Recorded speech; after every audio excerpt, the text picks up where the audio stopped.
여러분, 인플레이션이 좀 잡힌다 이런 이야기가 미국 시장을 중심으로도 나왔고요. 우리 시장을 중심으로도 나왔습니다. 그런데 갑자기 말입니다. 미시간대에서 발표하는 기대 인플레이션이 쉽게 말하면 폭등했어. 폭등.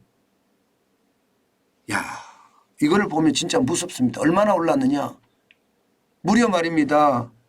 전월 대비니까 3월이에요. 3월 대비 4월에 기대 인플레이션 증가폭이 1.0%포인트나 됩니다. 1%나 올랐다는 거. 1%. 이거는 또 무슨 일일까요, 여러분? 예. 지금 보시다시피 3월에는 기대 인플레이션이 3.6%였거든요. 그런데 4월에는요. 4.6%입니다. 갑자기 1%가 넘게 올랐습니다. 일반적으로 기대 인플레이션이라고 이야기하는 것은요. 단기 기대 인플레이션을 제가 써놨는데 1년 안에 물가가 어떻게 될 것인가에 대한 조사거든요. 그런데 이 조사에서 인플레이션이 1년 안에 1%까지 올라갈 거다. 이런 조사가 나오니까 시장은요.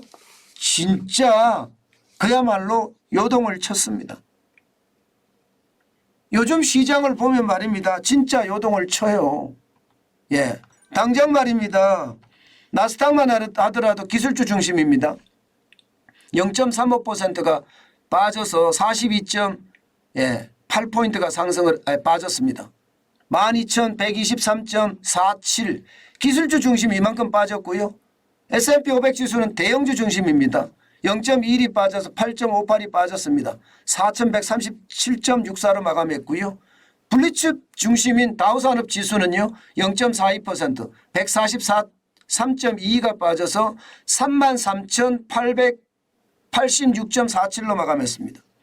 쉽게 말하면요. 다 빠진 거예요. 미국의 증시가 3대 지수가 다 빠진 겁니다. 그만큼 말입니다. 기대 인플레이션에 대한 상승이 시장에 영향을 엄청나게 미쳤다는 뜻입니다. 자, 여러분, 이 기대 인플레이션이 올라가잖아요. 그러면 미국의 소비자 물가가 지금 굉장히 많이 잡혔다고 이야기해요. 5%까지 떨어졌으니까요. 전월 대비해서 1%포인트가 빠졌습니다. 여기다가 지금 생산자 물가는 전월 대비해서 0.5%가 거의 3년 만에 많이 빠졌어요. 그래서 물가를 잡을 수 있다는 이야기를 했는데 단기 인플레이션이 이렇게 올라가니까 이거 시장에서는요. 5월 3일만 금리 인상이 하는 것이 아니다. 5월만 금리 인상하는 것이 아니라 6월도 금리 인상을 할 수밖에 없는 게 시장의 예측이다. 이렇게까지 나오는 겁니다. 야, 요즘 지표 하나가 이렇게 시장을 다 흔듭니다. 말 한마디가 시장을 다 흔들고 지표 하나가 시장을 다 흔드는 걸 보니까 시장의 불안감이 굉장히 크다는 거예요. 롤러코스터 장세라는 말이 어울린다는 그런 표현까지 제가 하잖아요. 그 정도로 말입니다. 시장은요. 하나의 지표나 또 하나의 말 한마디가 시장을 들었다 놨다 한다는 겁니다. 중요한 것은 시장을 들었다 놨다 하든 물가가 올라가든 떨어지든 금리가 다시 2번을 더 올리든 1번을 더 올리든 중요한 것은요. 제가 여러분들에게 반드시 말씀을 드리고 싶은 것은 이겁니다. 경기는 침체한다는 사실이에요. 경기는 침체한다. 이게 저는 방점이 더 크다고 생각합니다. 어쨌든 물가를 올리든 물가가 올라가든 아니면 기준금리를 더 올리든 침체는 시작됐다. 이게 저는 핵심이라고 봅니다. 여러분 이거 한번 보세요. 미국 상무부에서 발표를 하는 미국 소매 판매 지수입니다. 보시는 것처럼 2020년만 하더라도요. 2020년만 하더라도 소매 판매 지수가 1월에 4.9%까지 올라갔었거든요. 이게 지표가 뭐가 조금 잘못된 것 같기는 한데 제가 그냥 보겠습니다. 전체적인 흐름은 맞으니까요. 2023년에 보세요. 3월에 3%까지 올라가다가 2월에는 마이너스 0.4%였었거든요. 3월에 시장의 예측치도 마이너스 0.4% 예측을 했습니다. 시장의 예측을요. 그런데 3월에 실질적으로 나온 것은 1%까지 떨어졌어요. 저는 이것이 결국은 미국 경제가 침체가 다가오고 있다는 저는 신호로 보이는 거예요. 결국 금리 인상 때문에 금리에 대한 부담감은 커지고요.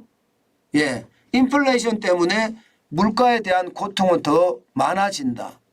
결국 그게 소매 판매 감소로 이어져서 경기 침체의 시발이 지금 다가오고 있다. 이런 얘기입니다. 게다가 미국의 중앙은행인 연준은요.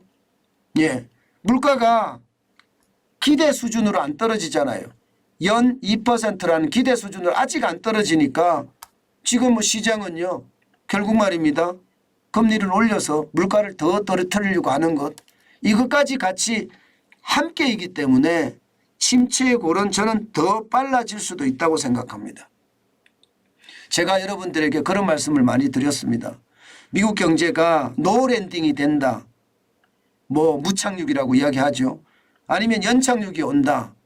뭐 연하게 착륙이 와서 침체까지는 안 간다는 건데 예, 그때도 제가 계속 말씀을 드리는 게 이자 앞에 장사 없다. 결국은 경착륙을 부를 수밖에 없는 거다. 그 말씀을 제가 한참 많이 드렸습니다. 예, 그만큼 말입니다. 지금 예, 금리는요. 올리든 내리든 이미 높은 수준이기 때문에 시장에 영향을 미칠 수밖에 없고 예, 이 이자 앞에 장사 없다는 말은 결국 유효하다. 그 말씀 다시 한번 올립니다. 이렇게 되면 여러분 우리 시장도 마찬가지입니다. 우리 시장도 미국 시장의 영향을 지금은 많이 받습니다. 예, 수출을 하더라도 중국보다가 더 물량이 많은 게 지금 미국이거든요. 그렇기 때문에 미국의 어떤 경기 침체라든가 또 물가 상승이라든가 여기에 우리 경제가 굉장히 영향을 많이 받습니다. 그것 때문에 말입니다. 시장은 예, 우리도 미국과 마찬가지로 침체 상황이 더 깊어질 거다 이렇게 생각합니다. 중요한 것은 여러분도 알다시피 이미 우리 경제는 침체잖아요.